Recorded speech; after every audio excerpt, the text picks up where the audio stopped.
Pues estamos de vuelta en este apartado de debate en el que vamos a seguir ahondando y vamos a comenzar por un tema que justo estábamos hablando en este momento, Juan Luis, que es bastante interesante y yo creo que vamos a seguir por ahí, que es la digitalización en el campo. Sí, Fernando, al final nosotros lo hemos dicho siempre, históricamente en un invernadero hemos conocido nuestro suelo, hemos conocido nuestra temperatura y se hacen las cosas porque tradicionalmente las hemos hecho así. Pero gracias al monitoreo, la sensorización, pues al final obtenemos unos datos que nos hacen que podamos tomar decisiones en base a esos datos, o sea, datos racionales. Podemos tener un histórico y saber qué hemos hecho en años anteriores y cómo nos ha funcionado. Es cierto que eso nos va a hacer que dentro de nuestro invernadero pues tengamos mucho menos desperdicio y tengamos mucho más rendimiento. Y tirando por ahí es verdad que yo creo que tenemos que seguir andando en un tema que se ha hablado antes en el apartado de innovación y teniendo también un agricultor encima de la mesa le tenemos que preguntar. Encima, literal, no encima, pero sí por lo menos lo tenemos con nosotros. Andrés, sí me gustaría preguntarte, estábamos hablando antes del tema de la ventilación. ¿El agricultor tiene optimizado todo lo relativo a la ventilación de los invernaderos? Bueno, yo creo que cada vez más, ¿no?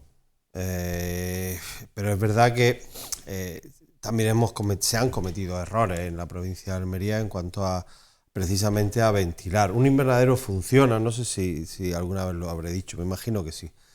Los invernaderos funcionan en Almería porque hace viento siempre. O sea, un invernadero necesita el aire, una corriente de aire continuada en el 90% del tiempo. Por eso funcionan los invernaderos en Almería y no funcionan en otras zonas que se han intentado instalar, ¿no? Precisamente, bueno, creo que los tipos de invernaderos que se están haciendo ahora, con más ventanas, tal, permite otras diferencias, ¿no? En cuanto a la estructura. Vosotros, si os fijáis en el tipo de invernadero que se hacía en 1980, lo normal es que fueran muy largos y muy estrechos, ¿no? Los invernaderos eran estrechitos porque se ventilaba por la banda. Claro. A raíz de las ventanas centrales es cuando se han empezado a hacer invernaderos más grandes o más anchos, ¿no? Creo que eso es fundamental. Digo que a veces se han cometido fallos porque también hubo una época de moda con la ventilación forzada, ¿no? En el que aquello era un fracaso, porque era mantener unos motores funcionando para intentar cambiar o intercambiar el aire del invernadero y no siempre. Eso ha dado resultados, sobre todo en invernaderos de cultivo. Otra cosa es si hablamos de un semillero o de otro tipo de estructuras, ¿no?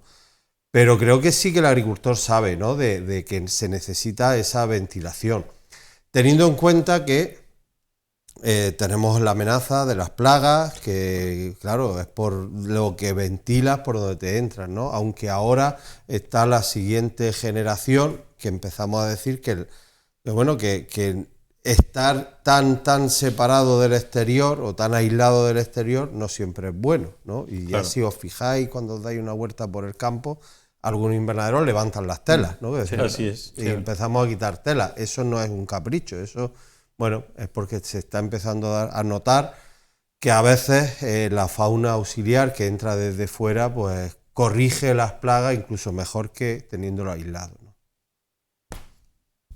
Yo creo que te toca. Bueno, al respecto, sí, estoy totalmente de acuerdo en cuanto a que hay que utilizar más la ventilación pasiva que la ventilación forzada. Estoy totalmente de acuerdo porque aparte tiene costes mucho más bajos, porque tenemos que aprovechar la fuerza justamente del viento que es gratis para ventilar. En el tema de las ventilaciones que anteriormente estábamos hablando, es que creo que falta más superficie de ventilación, porque justamente mucho, cuando comentaba Andrés que levantaba las bandas, que lleva toda la razón del mundo y se ve, pues eso ya da a pensar de que le está faltando ventilación, que necesita ventilar. Claro. Y luego, por otro lado, pues luego tenemos también la posibilidad de lo que es el tema de las mallas anti-tris selectivas, que cada vez, pues bueno, es cierto que dejan pasar menos organismos exteriores porque son más espesas, pero eso lógicamente también te está dificultando la ventilación, porque cuanto más espesas son las mallas, entra menos aire, con lo cual volvemos a lo mismo. Si ponemos bandas selectivas con espesores grandes para que no nos entren los insectos, tenemos que aumentar mucho la superficie y si no tendremos un problema, porque es que necesitamos ventilar dentro del invernadero y aprovechar justamente las virtudes que tenemos en la zona, claro. Efectivamente, yo creo también luego fenómenos que ocurren sobre todo en invierno. Tenemos que hablar, es verdad, las inversiones térmicas, Juan Luis. Hemos tenido graves problemas por no llegar a levantar las bandas de agricultor, que no. Y al final, eso es que la pérdida absoluta del invernadero. Sí, bueno, yo creo que se avanza en estructura. Yo creo que se ha hecho un buen trabajo en muchos casos, los centros de investigación, en los nuevos, la nueva tipología de invernaderos.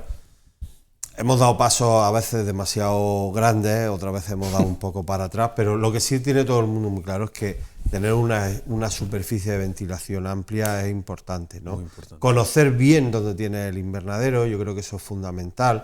No se ventila igual, o las corrientes de aire no son iguales en Níjar que en La Cañada, que en Adra, ¿no? Y eso creo que ahí tratar con la gente de la zona es importante, ¿no? Por ejemplo, en Níjar, el levante en Níjar es muy reseco, suele ser vientos resecos, con menos ventanas hacia levante puedes airear bien. Sin embargo, el poniente es muy húmedo, necesita mucha. Sin embargo, si te vas al poniente de Almería, al Ejido, pues, o a Adra, las corrientes de aire son diferentes, ¿no? Entonces, pensar cuando hay un proyecto, y eso a los jóvenes, sobre todo ahora que estamos en el proceso de incorporación de jóvenes y que próximamente saldrá el plan de modernización, por las promesas que hay, es que antes en el otoño salga el plan de modernización de invernaderos, las ayudas de la Junta. Orientar bien un invernadero es fundamental, precisamente para que esas ventanas sean eficaces, pero hay que meter ventanas. Sí. Una de las cuestiones que estamos apretando todo lo que podemos precisamente es que todo lo que tenga que ver con la modernización de invernaderos a través de los programas operativos de la OPFH se considere una acción medioambiental. Claro. Las acciones medioambientales son obligación. Un tercio del fondo operativo de una OPFH tiene que ir destinada a acciones medioambientales. Nosotros interpretamos que modernizar un invernadero en lo que tenga que ver con la reducción de la aplicación de productos fitosanitarios es una acción medioambiental. ¿Vale? Otra cosa es que en Bruselas nos hagan caso, que allí cuesta trabajo explicar esto, ¿no? Pero si lo pensamos realmente, el tener una estructura capaz de combatir enfermedades simplemente por el hecho de cómo es la estructura, debe de considerarse una acción medioambiental. Y lo que estamos planteando ahí es que esas acciones medioambientales, la subvención no sea al 50%, como es hasta ahora, sino que se pueda llegar al 100%, ¿vale? Porque estamos hablando de dinero de la PAC, que por lo tanto estaría justificado como acción medioambiental, ya que es obligatorio en el fondo operativo. Yo creo que también hace falta formación, porque creo que hemos tenido siempre mucha formación en cuanto a qué necesita la planta, cómo lo tenemos que fertilizar, cuánto tenemos que regar, pero dentro del ambiente del invernadero nunca hemos hecho un hincapié muy grande para saber qué tiene que haber, cómo tiene que ser esa temperatura, cómo tiene que ser esa humedad para que mi planta esté siempre activa y trabajando. Yo creo que hace falta también, que en esto me incluyo, que los técnicos echemos ahí un poquito la mano al agricultor y que cuando entremos en una finca también veamos el historial que tenemos de nuestras estaciones, de ver, oye, a lo mejor alcanzarías mejores rendimientos si tu planta durante el día estuviese transpirando pues en la mayoría parte del tiempo, y para eso pues tienes que tener en cuenta pues 3 factores, que son la radiación, al final la temperatura dentro del invernadero y la humedad. En la mayoría de los invernaderos la radiación no va a poder cambiarla durante el día, pero ¿qué ocurre? Que la humedad y la temperatura sí va a poder hacerlo, así que a lo mejor con sistemas de nebulización o sistemas de ventilación pasiva, que estamos viendo que todavía no los controlamos muy bien, pues no creo que debamos pasarnos a ventilación forzada si la pasiva todavía no la controlamos.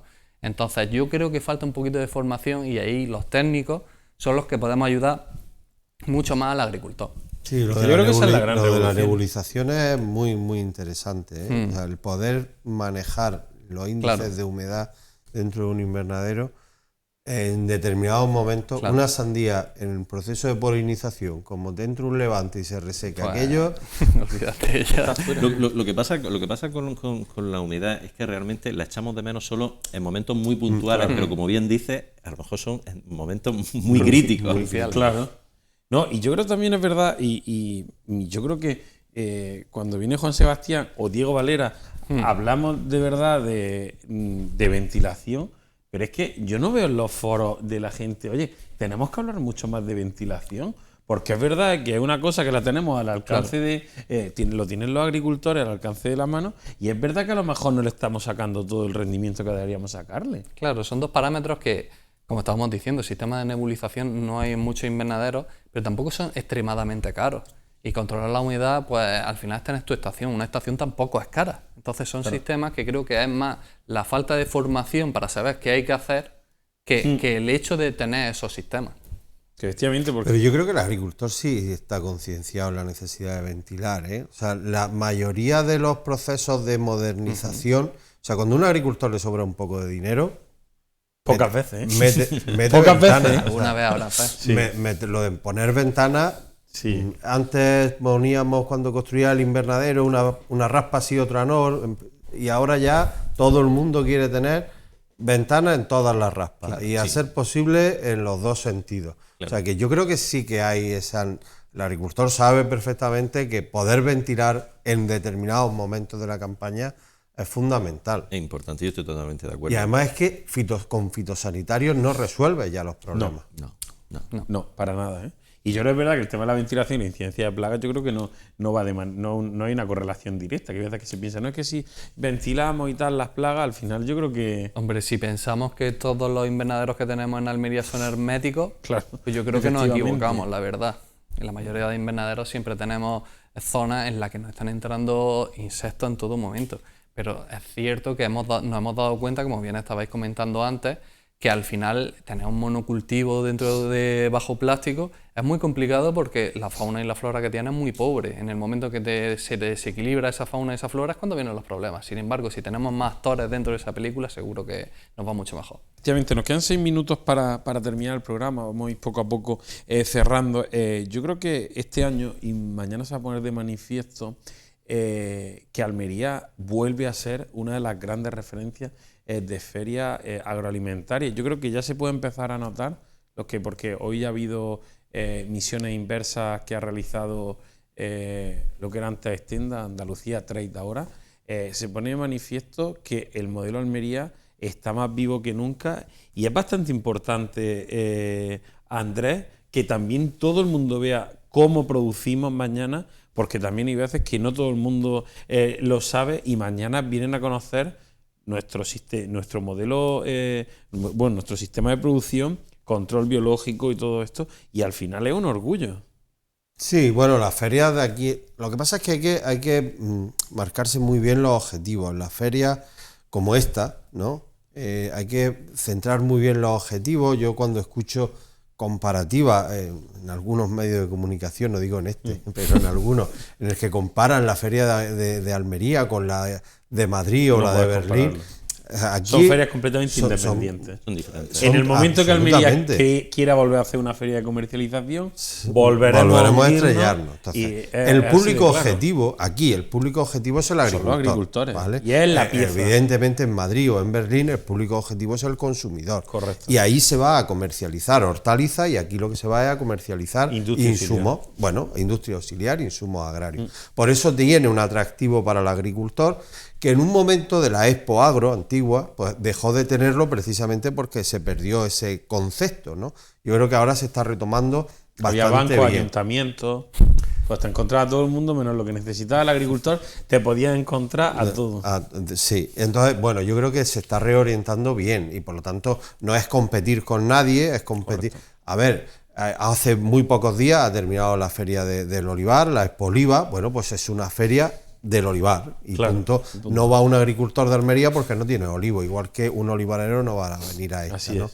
Pero yo creo que este enfoque está bien, y ahora mismo sí que hay un atractivo para los agricultores en ir a ver. También la fecha nos parece mucho más correcta que era antes. Ir antes a una feria en el mes de octubre o noviembre que se estaba celebrando, Claro. cuando nadie se planifica cambiar un sistema de riego en octubre, porque Sí. ahora sí es el momento de empezar a ver cosas, ¿no? Campaña prácticamente terminada. Así es. Y poco a poco cerrando también, no solamente la feria, sino este maravilloso debate. Recordamos mañana tendremos programa especial de InfoAgro. Juan Luis, de todo lo que hemos hablado, ¿con qué te quieres quedar esta noche? Pues yo la verdad que animo a todo el mundo, a todo el agricultor y a todos los técnicos que tengan un segundo a pasarse por la InfoAgro Exhibition. La verdad, mañana que estaremos todos allí a preguntarnos las dudas que tengan y sobre todo porque es un momento en el que van a estar reunidos todas las cosas que le va a interesar al agricultor. Así que va a ser mucho más sencillo que pueda tener conocimiento sobre todo. 20 segundos. Andrés. No, pues nada, animar a que acudan a la feria, sí, efectivamente, es una buena oportunidad de mejorar aún más. ¿Te toca cerrar? Pues exactamente igual, o sea, vamos a ver, se van a encontrar las empresas más representativas del sector, de la empresa auxiliar en la InfoAgro y en muy poco tiempo van a poder ver pues bueno, todas las necesidades que van a tener para la próxima campaña. Pues con eso lo vamos a dejar. Andrés, compañero, muchísimas gracias, Juan Sebastián, por acompañarnos otra noche más. Gracias, Fernando. Bueno, pues nosotros lo que os vamos a dejar aquí y nos vemos mañana en una edición especial de la Feria InfoAgro Exhibition. Desearle que tengan muy buenas noches y sobre todo que tengan pues ya muy buena noche y muy buen día mañana porque mañana volveremos a estar con vosotros. De verdad, disfrutad mucho.